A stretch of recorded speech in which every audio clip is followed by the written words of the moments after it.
அண்ணாமலை இயக்கம் தொடங்கினார்.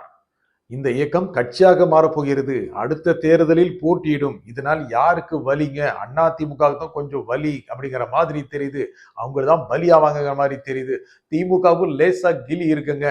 டெல்லி போனார் அண்ணாமலை. என்னதுக்கு டெல்லி போகணும்? இங்கிருந்தே ஒரு ரெசிக்னேஷன் லெட்டர் அனுப்பிச்சா பத்தாதா? பதவி விலகல் கடிதத்தை அங்கே போயிட்டு என்ன பண்ணாரு, என்ன பேசினாரு, என்ன வேணும்னு சொன்னாரு?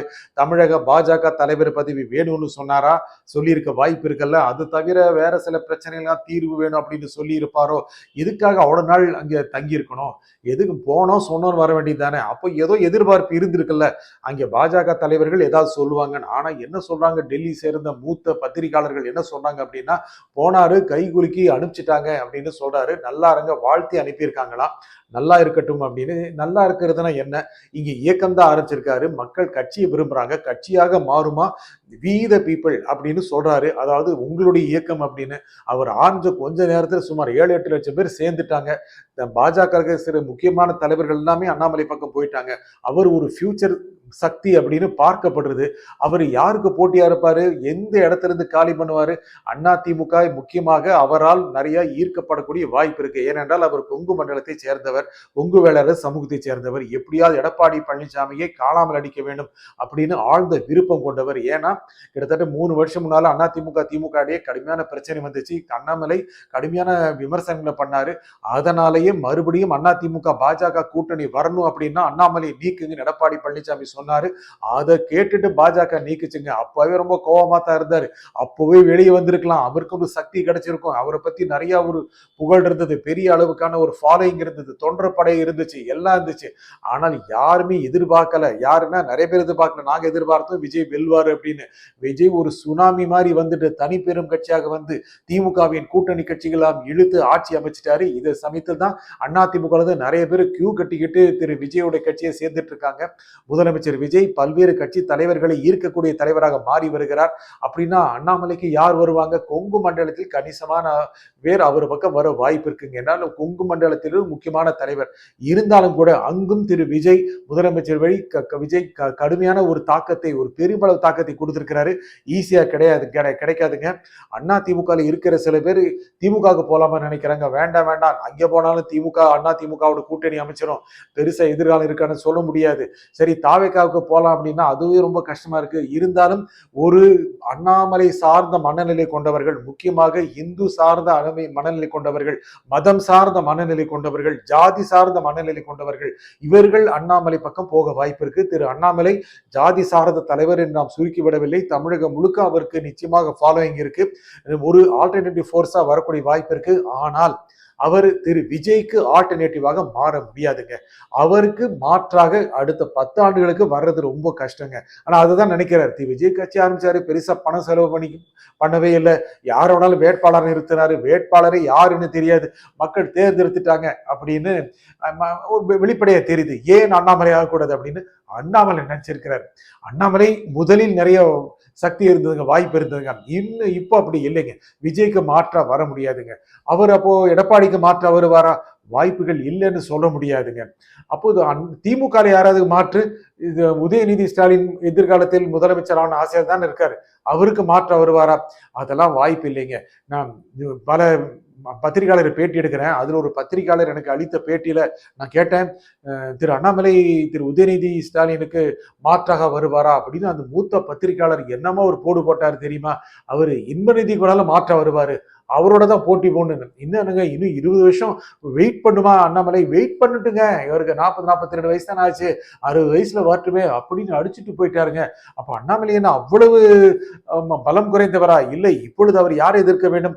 அவர் திரு மோடியை எதிர்க்க முடியுமா? உடனுக்குடன் வந்த உடனே முடியாதுல்ல. அவர் என்னதான் எதிர்த்தாலும் கூட பாஜக ஆள் சொல்லி தான் மக்கள் பார்ப்பாங்க. இல்லைன்னு சொல்ல முடியுமா சொல்லுங்க? பாஜக ஒட்டுமேலே உறவுமேலே டிக்ளேர் பண்ணி அவர் கையெழுத்து போட்டு கொடுத்தாலும் நம்புவாங்களா? அவருக்கு அதுக்கான வாய்ப்பு இல்லை. அதுக்கப்புறம் நிச்சயமாக சிறுபான்மை மக்கள் அவர் பக்கம் வர வாய்ப்பே இல்லைங்க. எப்படி வருவாங்க? நேரா போய் தாவேக்கால ஒட்டிக்கிட்டாங்களே, அப்படி இருக்கும்போது வாய்ப்பே கிடையாது. அப்புறம் தலித் சமூக மக்கள் வாய்ப்பில்லை. திரு விஜய் தான் பிராமண சமூகத்தை சேர்ந்தவர்களுக்கு வாய்ப்பு கொடுத்து எம்எல்ஏ ஆக்கி அமைச்சரும் ஆக்கிவிட்டார். இது வரைக்கும் சமீபத்துல தமிழக அரசு வரலாற்றில் நடந்தது இல்லைங்க. 2 பேர் பிராமண சமூகத்தை சேர்ந்த 2 பேர் அமைச்சர்களாக இருக்கிறார்கள் திரு விஜயோட அமைச்சரவையில். முதலமைச்சர் திரு விஜயோட அமைச்சரவையிலே 2 பிராமண சமூகத்தினர் அமைச்சராக இருக்கிறார்கள். முக்கியமான துறை வேறுங்க, முக்கியமான துறை அவருக்கு கொடுக்கப்பட்டிருக்கு. உணவு உண்டு அறநிலையத்துறை அமைச்சர் கொடுக்கப்பட்டிருக்கு. இந்த சமயத்துல பிராமண சமூகமே திரு விஜய் பக்கம் இருக்கிறது என்று மறுக்க முடியாதுங்க. இது ஏதோ ஜாதி பார்த்து கொடுக்கறது இல்லை, மறுக்கப்பட்ட ஒரு ஜாதி தானே. அவங்களுக்கு அதிகாரத்தில் பங்கு கொடுக்கும் போது அவங்களும் அந்த பக்கம் போறாங்க. இதை வைத்துக்கொண்டு மேல் ஜாதியினர் சொல்லப்படுகின்ற உயர் சாதி வகுப்பினரும் நிறைய பேர் இப்போ திரு விஜய்க்கு சார்பாக இருக்காங்க. பட்டியலின சமூக மக்கள் அவர்களும் சார்பாக இருக்காங்க. சிறுபான்மை சமூக மக்கள் திரு விஜய் திமுகவுக்கு மாற்றாக பலமாக வளர்ந்து விட்டாருங்க. திமுக கூட்டணி கட்சிகள்லாம் போயிட்டாங்க. அப்போ திரு அண்ணாமலைக்கு யாரு மிஞ்சுவாங்க? மிஞ்சி போனா அதிமுக இருந்து சில பேரை எடுக்கலாம். அதே மாதிரி பாஜக நிறைய பேர் வரலாம். அதுல இருந்து சில தலைவர்கள் இப்போவே போக ஆரம்பிச்சிட்டாங்க. அவங்க கவரலாம். பாஜக மனநிலை கொண்ட தொண்டர்களை கவரலாம். இப்படிதான் ஒரு ஆல்டர்னேட்டிவ் ஃபோர்ஸ் ஆக முடியும் தவிர விஜய் அவர் ஆல்டர்னேட்டிவ் ஃபோர்ஸா இப்போதைக்கு வாய்ப்பு இல்லைங்க. ஒருவேளை அவர் பாஜகவில் இருந்திருந்தால், பாஜக அவர் கேட்டதெல்லாம் கொடுத்திருந்தால், அதிகாரமிக்க தலைவராக இருந்தால், அது டெல்லியோடைய ஒரு அதிகாரம் அவர் பின்னால் அந்த ஒளிவட்டம் இருந்திருக்கும். இப்போ அதற்கான வாய்ப்பு இல்லை. ரொம்ப கடுமையான உடைக்கணும். இப்போ இயக்கம் தான் ஆரம்பிக்கிறாரு. நேரம் மக்கள் கிட்ட போய் பேசி நின்று ஜெயிக்கலாம் அப்படிங்கிறது இல்லாம இயக்கம் ஆரம்பித்து அதிலிருந்து மக்களை சேர்த்து கூட்டமாக ஒரு பெரிய அமைப்பாக மாறி கட்சியாக மாறி அடுத்த தேர்தலில் போட்டியிருப்பார். ரொம்ப லாங் வே.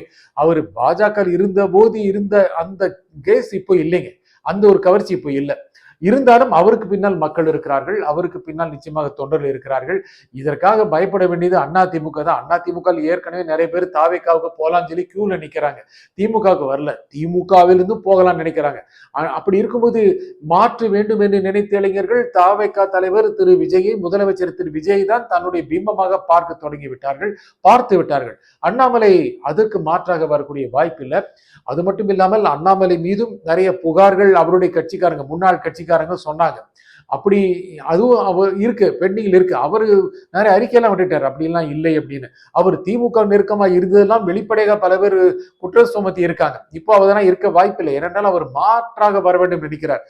திமுக பலவீனமாகிவிடும், திமுக பலவீனம் ஆகி கொண்டிருக்கிறது நினைக்கிறார். ஆனா எதிர்காலத்தில் திமுகவும் பாஜகவும் உறவு அமைக்கக்கூடிய வாய்ப்பு இருக்குங்க.